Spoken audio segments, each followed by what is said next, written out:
What's going on, Mason? What's going on, George Mason University? What's up, George Mason University? What's going on, George Mason University? We're back.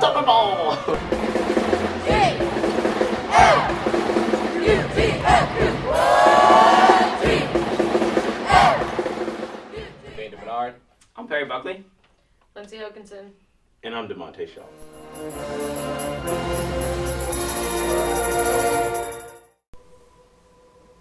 What's going on, Mesa Cable Network?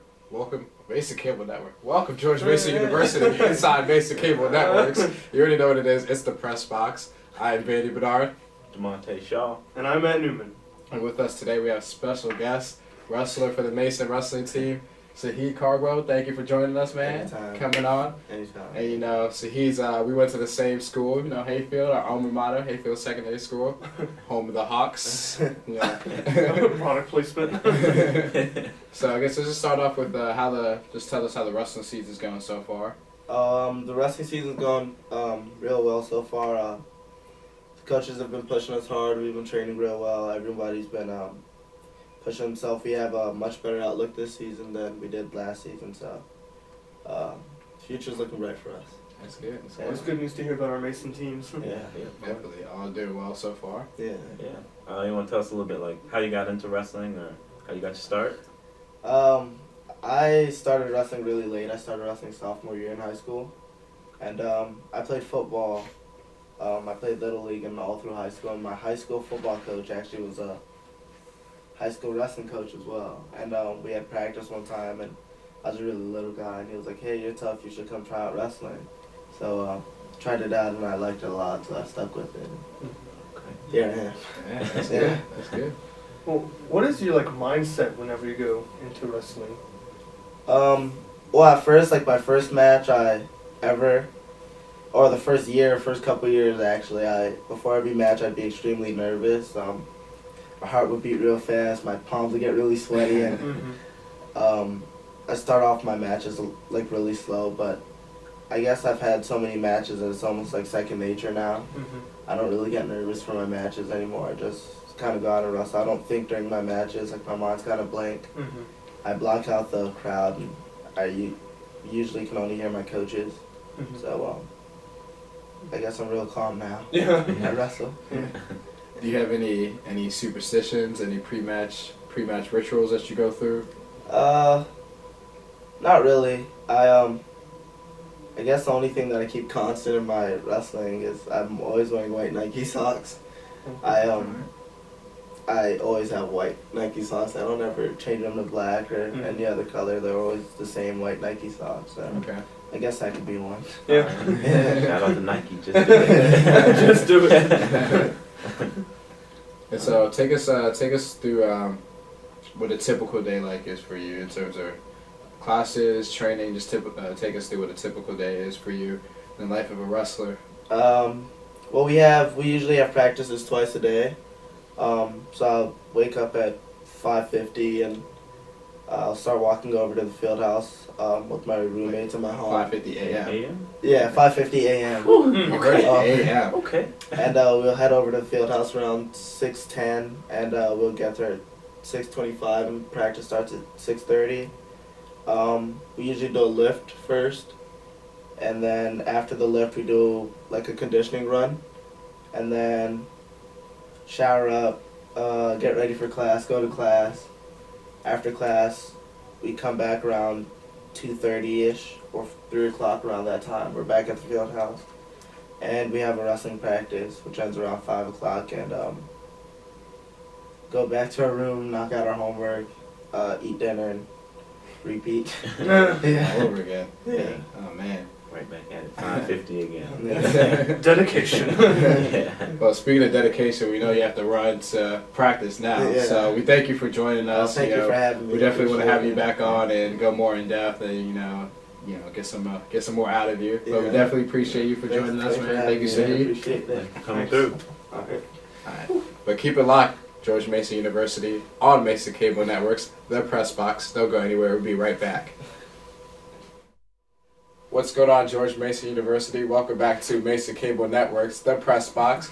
And we got Tyler back on us with set today. On set today. I want to say I was bobbling everything there. But I want to say again, thank you to Sahid for coming on. We know he had to run, got to go to practice at dedication, as he talked about. But we're definitely going to have him on again in the near future. You know, pick his brains a little bit more and get to learn more about him. So definitely stay tuned for that. But thanks once again to him. So let's start off first. It's a topic we haven't really been able to get a chance to touch on.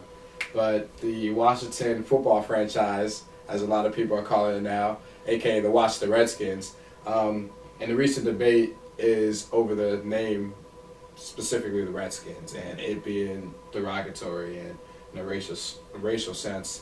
And there's been a push pretty much ever since, even before the season started, a big push to pretty much just eradicate the Redskins portion of the name. So let's just open it up and just... I guess, what do we think about the situation in general with the Redskins name? Do we think that it should be dropped? Think it should be changed to something else? I personally do think that it should be changed. I'm a Redskins fan, but I can see that, to some people that is an offensive name. And, Dan Snyder, he sent out that letter saying, we're not saying it in a racist way. We're not trying to say it in a derogatory way.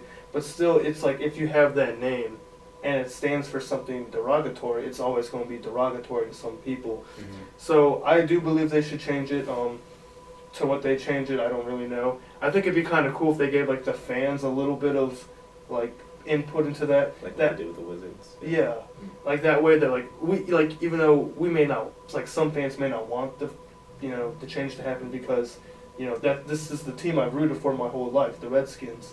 But if I get to help make that change and let my voice be heard, I feel like that's a good way to reconcile it. I mean, they already have some good names, thrown out there. I want to say the Red Tails, for Tuskegee Airmen, all that sort of stuff. So I'm personally in favor of a change. Well, one thing is, it was never intended to be derogatory. I'm in my sports management class, we talk about this basically every week. But, we saw a video, and, the Washington Redskins are originally from Boston. Mm-hmm. And originally they were called the Boston Braves. Right. And the mayor of Boston, he wanted the name to be synonymous with Red Sox. He wanted to keep the Indian tradition, or Native American tradition, but still also link it with the Red Sox, mm-hmm. because they were also moving to play Redskins or Boston Braves games at Fenway Park. So that's when they came up with skins to be Native American, and then the red was to be with the Sox. Mm-hmm. And then they moved to Washington, and all that stuff happened. But I mean, I don't know how many people know. I mean, the older audience definitely does, but Washington was the last football team to actually integrate. Mm-hmm. They were the last team to have a black person play. Mm-hmm. So I mean, this isn't one rare instance for Washington, even though they weren't intending it to be. Mm-hmm. But this has come up before. Yeah. Yeah. See, I was at first I was back and forth with it. Like you said, Snyder. I read that letter and I kind of understood where he was coming from with the whole history of the name. Mm-hmm. But then having certain groups of Native Americans coming out saying oh, it's fine, but then there's still the others that don't. And then what it boiled down to me was just putting myself in that position. Say, I don't know why, but a team used the N-word. Some people may come out and say, well, that's fine. It's cool. It's a team, a sports team we can identify with. But then some people aren't going to be cool with that because it's well, it has that history to it. So I guess as long as I feel if you're offending some, then you should change it because you can't let a certain group of people speak for everybody, They may not be the majority. They just might be the most prominent, the most outspoken group. That doesn't mean they're the majority. So I feel you got to make a change just to be inclusive and, on my RA talk coming out. If you're offending one, you're offending all. So you can just go ahead and switch that name. Yeah, it's definitely a tough topic, and I guess with me as well, I went back and forth on it because of all the points that you guys mentioned of definitely the history of the name, what Snyder said about it, seeing his point of view, but then also on the flip side of it, thinking about, again, using if it was a situation where the N-word was used, and then if a group of people find it derogatory, then, like you said, I guess, it has common, I guess, knowledge to say you should change it. But it's tough though. I mean, I don't know which way I lean with it. I mean, I guess as of recently, I would say, change the name, because I'm still gonna root for the team if they change the name or if they don't change the name. Yeah. I mean, I'm a fan of the game first, game of football, and then my Redskins are not doing so well right now, but we're not going to talk about that. Yeah. I'm still behind them, but it's tough. And the thing is, if they do change the name, if they change it to another name, depending on what name it is, does somebody else come out and still be offended by it as well? Yeah. So it's one of those things that no matter what you do, are you going to please everybody? And I don't think that's ever going to be the case. So if we change it, if the name's changed from one thing to something else, does it still, does it satisfy everybody? Yeah. Yeah. I mean, but there's like a whole bunch of other teams that like could be like derogatory in some sense, like as in like either like their mascot or their name. Because like if you look at like the Cleveland Indians, like their mascot is like derogatory. It's just like that cartoonish Indian head. Did they change that? Did they change I that? thought they had changed it, or they were on the verge of changing it. Well, maybe they are. I mean, if they do that, then that's just another push for the Redskins to change their name.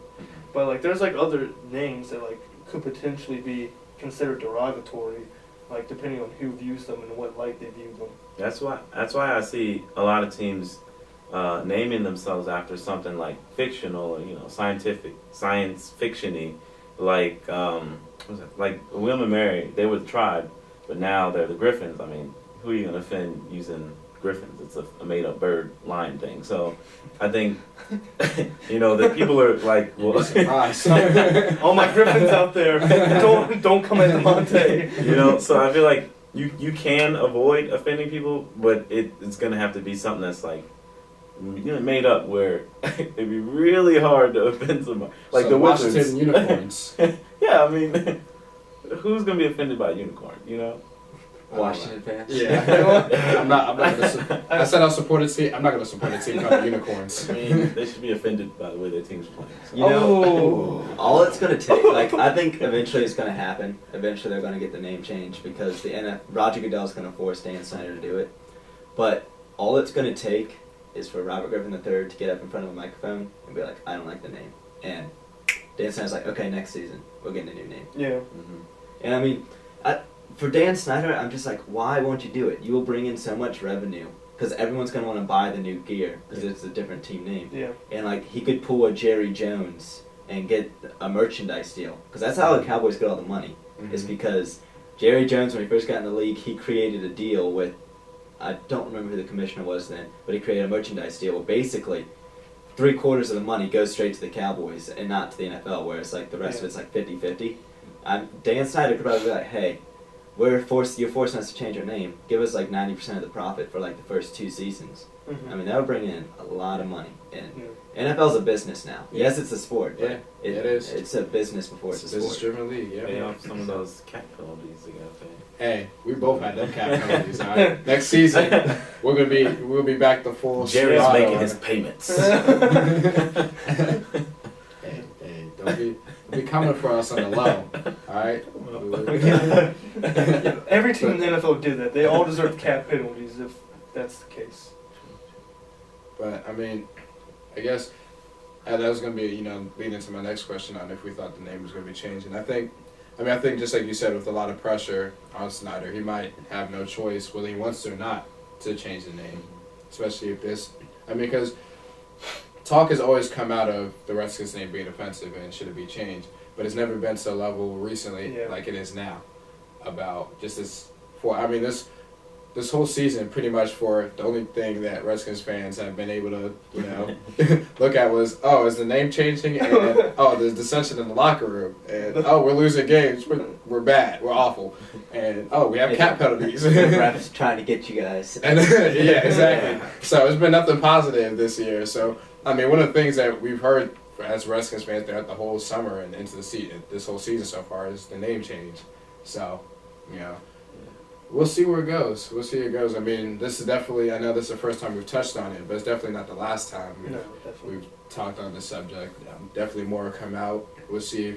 I mean, I definitely know that more is going to come out during the off season, especially since if things keep up right now, we'll be watching the playoffs from home. Unfortunately, hey, it's all right. I'll own up to it. It's a rough year. It's a rough season, but hopefully we can finish strong, power through. All right. Moving on.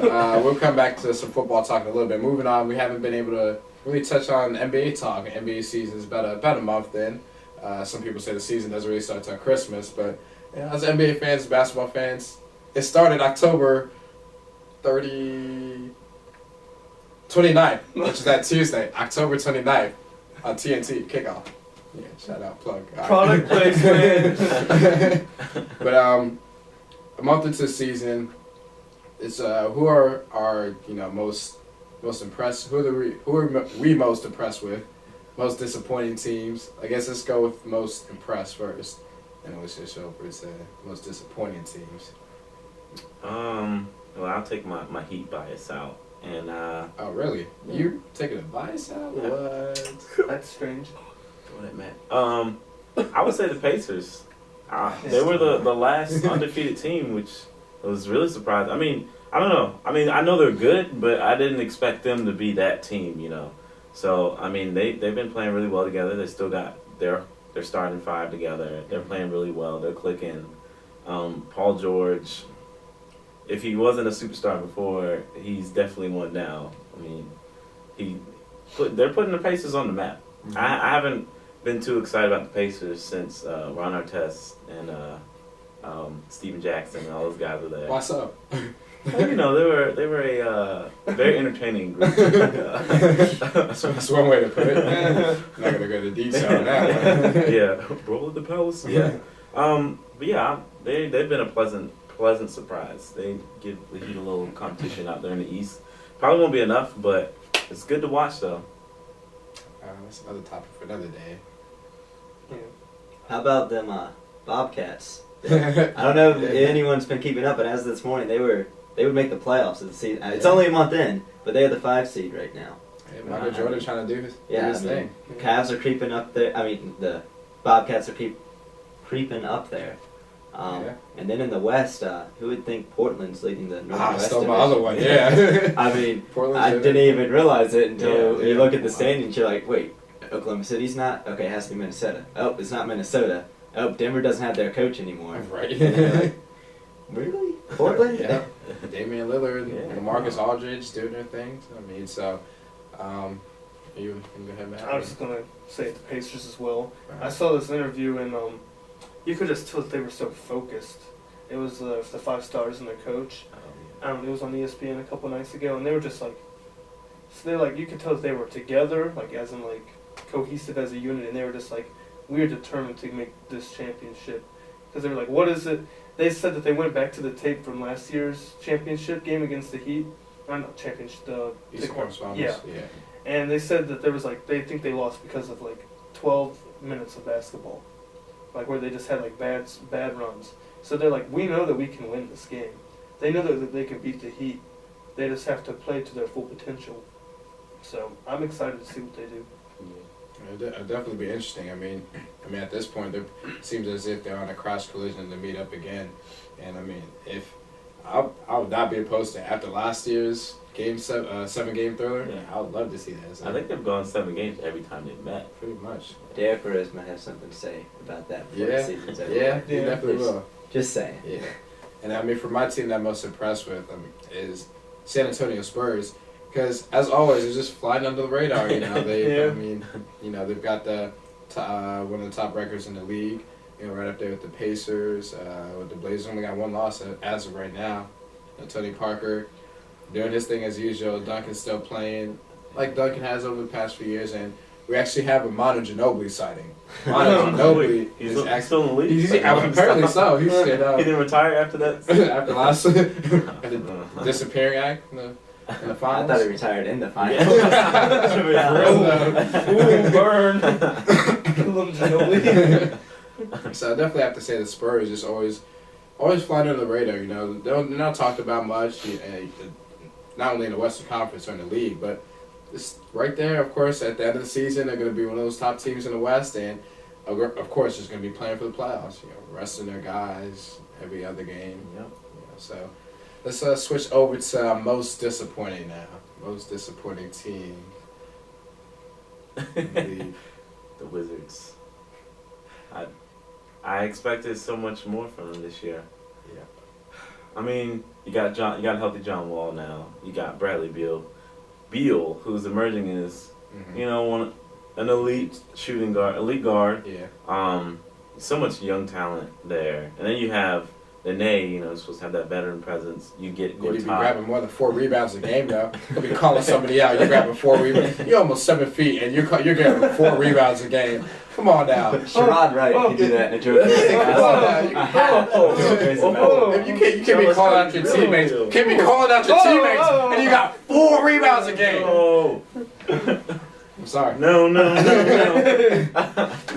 Yeah, I mean, with all that being said, and then you pick up Otto Porter. I mean, hometown kid.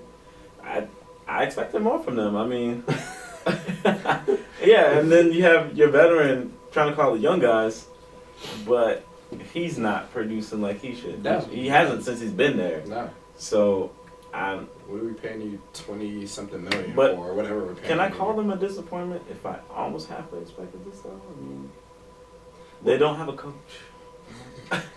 I'd say like half the East is a disappointment. Everyone thought like this year the East would like rise up and maybe Yeah, could like the challenge Cavaliers and yeah, stuff. Cavaliers aren't doing Yeah. anything. Bennett's doing nothing. Bynum, well, I mean, no one expected Bynum to do Yeah. it anyway. And then the Northeast, the Knicks, which is a whole different subject that we aren't even going to go into. Yeah. Jeez. The Nets are just Old. I don't think their whole starting 5 has played a game together yet. I mean, I think Philadelphia somehow is winning the division right now, Yeah. and they're at 500. Gosh. Yeah, like It's just- I mean, Perry. I was saying how the Bobcats are like 5th in the East. I think they're 5 and 7, and they're 5th in the East. East being the East as usual. Yeah. And then the Pistons were supposed to, make this great run, and I mean, right now they're still playing subpar ball. So, yeah, I agree. I mean, Bulls aren't doing what Bulls you would aren't doing expect. it, The yeah. Heat are even Yeah, they're they're having their own losing more problems. games they should. yeah. So, I mean, right now, but I mean, you're talking about just the Pacers flying high in the East. Mhm. Yeah. And there's really nobody else you can really pick out in the East right now. I mean, that you can say, oh, they're playing good ball right now. That's what I'll say. Of course, they were a month into the season, but still, I mean, you don't want to have the sluggish start that some of these teams have had. Yeah. And expect to keep that going. So, I think, yeah, I agree with you. Pretty much half of the Eastern Conference is a disappointment right now. Yeah, it's rough in basketball right now, and then the Clippers too. Like, I mean, they're like 7-4 or 75. They just lost to the Thunder, but even like I expected to see them competing and hanging in these tight games. With the Thunder and teams like the Mavericks. These top tier teams. Like, you got to be able to compete with these guys if you want to make that championship run. Mm-hmm. And they're not. I mean, other than Chris Paul, like when he's not in the lineup. It's They're- tough. Yeah, they're crap. It's like, dang, you have so much talent there. Now you have the coach, and you have more shooters. You got Redick in there now. Do we think they're missing Bledsoe? Yes. Yeah, He's enjoying it in Phoenix right Oh, now. yeah. Phoenix He's is. Pleasant surprise. He's on my Phoenix is a fantasy surprise team. He's right getting now. his numbers. I know. Steve Nash is my boy, so I have some relations with Phoenix. I still like them a little bit, and it's like they were leading the division for a little bit. Yeah. But Yeah. and also speaking of Steve Nash, them Lakers. Do you think? I'm just saying they're honestly they're doing a little bit better than what I expected. I mean, Yeah, Nash that's is true. out every That's other true. game. Yeah. Kobe isn't Still playing. back. If Still not back yet. They can survive by keeping just under 500 until Kobe comes back. Yeah. Kobe will do the rest. Yeah. Yeah. I mean, I yeah. think I agree with you. I think when Kobe comes back and the way they're playing, once they're able to get everything together, I mean, I definitely think they're a playoff team in the West.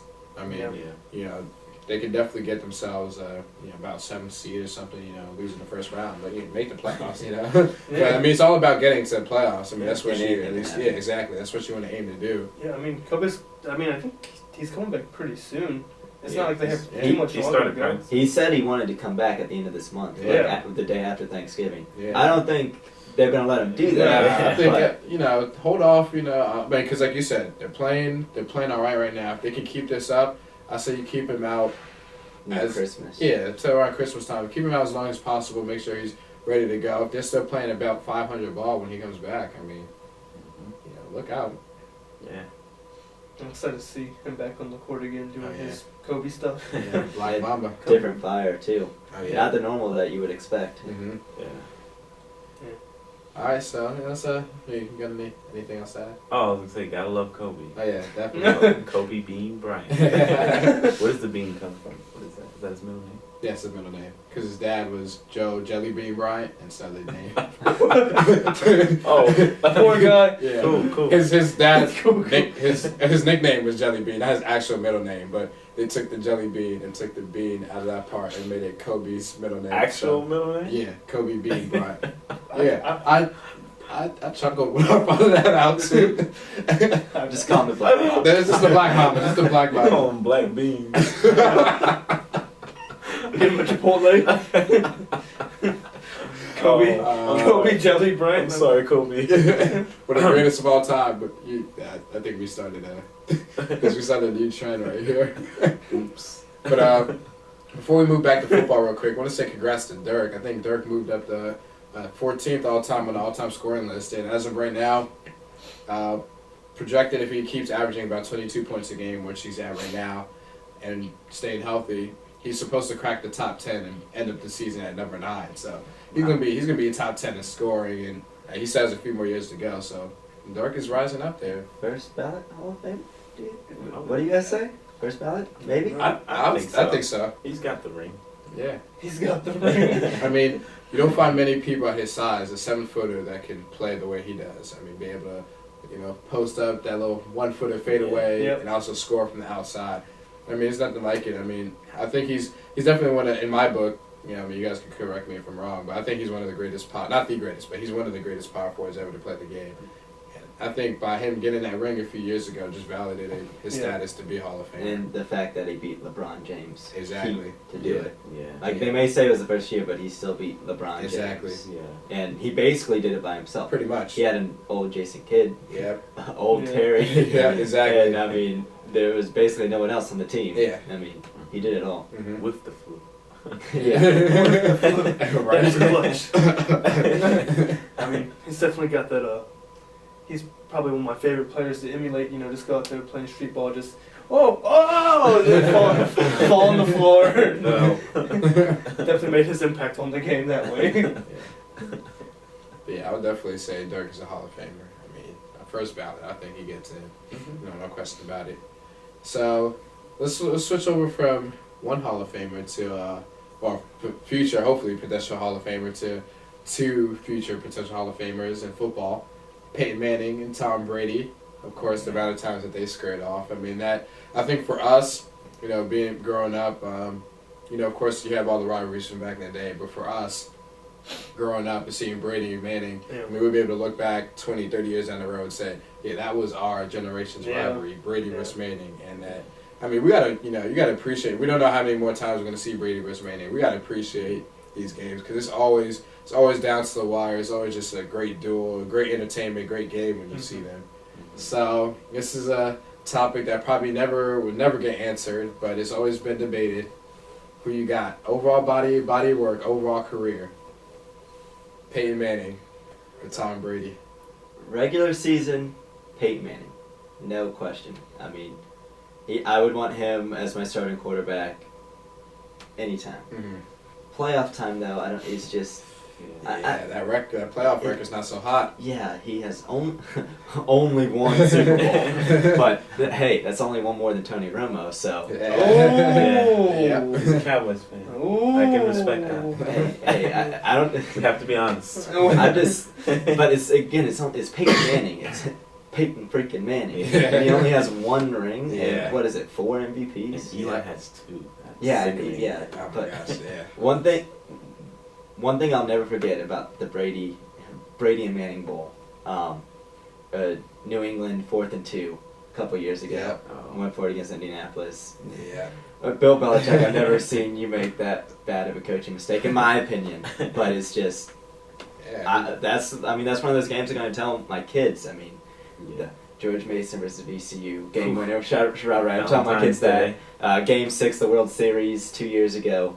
I mean, that's going to be one of those games. It's just, Yeah. I'm never, I could get knocked out going to coma for 6 months. I'll still remember that game. With a 4th and 2. He's back. It's awesome to be able to watch this. Oh, yeah. It's a blessing to be able to watch Yeah. two quarterbers. Thank do it. you. As a fan of the game, a fan of sports, I mean, you just can't ask, just like you said, it's a blessing. You can't ask for anything better than that. Yeah. Two of the greatest quarterbacks, two of the greatest to play the game ever. You had to put on that helmet, lace up a pair of boots, go out there on the gridiron. It doesn't get better than that. I mean, I can't wait for the game. I'm excited. It is getting a little emotional over here. But yeah, my soapbox. It's tough though, because I mean, you think about like the way they play and the teams they've been on and how they've been with those teams. Like these are guys who take nobody receivers and turn them into multi-million-dollar superstars. Yeah, join another team. So it's crazy. Like consistent winners, consistent playoff contenders. But as much as it hurts me, my heart says Manning all day because I just love Peyton. I don't know what he conducts himself but I mean, what it boils down to is most people will look at who's got the more wins, who's got the more meaningful games and the playoff wins and Super Bowls, and of course Tom Brady gets that. So, I mean, for most other people, they pick Brady over Manning. I personally will take Manning over Brady because I like Manning. As a Cowboys fan, I would take either one of them. yeah, definitely. I'm working on him. I'm personally gonna have to go Peyton, just because one, he's just an awesome person. He's funny. I mean, saw him on Saturday Night Live. I just laughed forever. And then he's just that was epic. when he pecks If you the guy haven't in the seen back. that yet, please go check it out. Peyton Manning, Saturday Night Live, YouTube it. When he's yelling at the kids. Yeah, but Oh my gosh. I mean, I think Peyton Manning has won less Super Bowls, but I don't think he was also on good of teams during that stretch that Tom Brady had. And then I think Bill Belichick is a pretty good coach to have along with Tom Brady. Also, Peyton Manning's just like I feel like he's like almost revolutionized the quarterback position as far as in like all the audibles and stuff. I mean, I was playing Madden the other day, and there was like 15 seconds of audibles in Madden. I was like, how does that happen? Like, it was just crazy. Like, he's just like that good. They make him do that on Madden. Sure. But yeah. Well, and that's one thing about Peyton. It's not like he has a hurry-up offense. No. It's just he gets them to the line so quick, and then I'll sit there for like 20 seconds Yeah. and be like, okay, what is the defense going to do right now? A second. Okay, Ray Lewis, is he going to blitz? No, he's not going to blitz. No. Yeah. Not this time. Not this time. Next time. Yeah. I already know what play's coming. Real, next. yeah. Ultimate He's like, chess match. I'm going to move this guy over here because I got time. And It- the defense can't switch out because Yeah, they're Exactly. lined You up. gotta be, It's you gotta like- be ready for it. It's like beautiful to watch him audible. he's just like, yeah, no. It's like painting. Rook to F7. Exactly. It's conducting. Get myself in the Yo, Defense alert. That's why I'm not Peyton Manning. Oh, it's bleeding. No, I'm joking. Peyton Manning, more like Dakota Fanning. What? It rhymed. She's a little girl. Wow. She's like, Be prepared to see this episode on the next bloopers on the press box. But Just for the entire episode. I started it off. But oh, my nose. But I guess I don't know if we'll be able to finish the show. But I guess. Can I get an ice pack? Okay. I guess to go back on they both, Brady and Manning both have had, different types of teams. I mean, Brady, during the Super Bowl years, he's he's always had those. He had those great defenses. You know, all those guys on the defense, Teddy Bruschi and all those guys. Teddy Bruschi.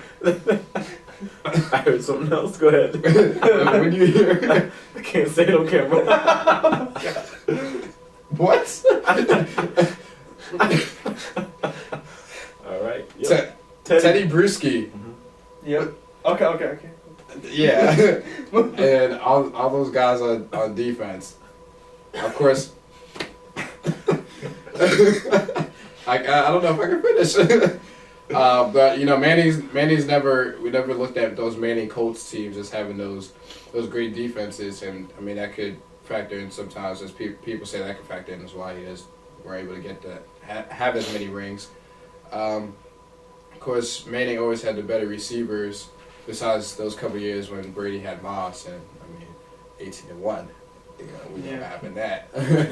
But of course, you know, Manning had Dallas Clark when he was in his prime. He had Marvin Harrison, who's up for the Hall of Fame now. You know, congratulations to him. We'll see if he gets in. And Reggie Wayne. So, I guess I don't know. For me, it's tough. I mean, I guess since everybody went with Manning, I might just go Brady just because. Just to be different? Just any particular reason why? I just want to be different. That's all. But I guess, just watching those two, you can't really go wrong either way. No. If I didn't have to pick, I would just take them both. But I guess I'll just go Brady. I mean, just when it comes to postseason,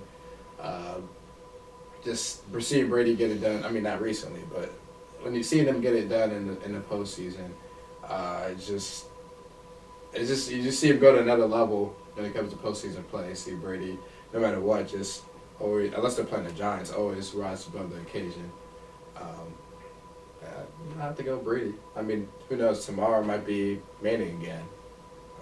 And then back to Brady. Whoever wins. Whoever wins, exactly. Or tomorrow might be Saturday. Oh. Steve, think about it. Let that sink in. Right there. The heart's on the other side. Into his lung. I didn't take anatomy. So. Probably after this episode, we're probably going to go back to school, learn a few things. But we have one more topic one more football topic I think we're going to touch on. Oh, yes, I do remember. Real quick, let's briefly talk about some of the recent calls or lack thereof, depending on how you look at it or what team you're a fan of. We could go back to the Monday night game, a wonderful game, by the way. This call overshadowed how great of a game that was between Cam Newton, as Dion would say, my man Cam, and also the Patriots, Tom Brady versus Cam. It was a good matchup, great matchup. Of course, the Panthers won. That last call, just to recap it, or a non-call, Luke Kuechly Robert Kraus is kind of towards the end, near the end of the end zone. Luke Kuechly was... Bear hugged him. He just gave him a hug. This is what happened. He just telling him good game. Good game. The ball was intercepted.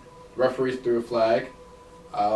Picked it up, saying that the ball was because, pretty much there was no explanation during the game. But after the game, the ball wasn't in the vicinity. It was underthrown, and it wasn't in the area, so it could have been called pass interference. Yeah.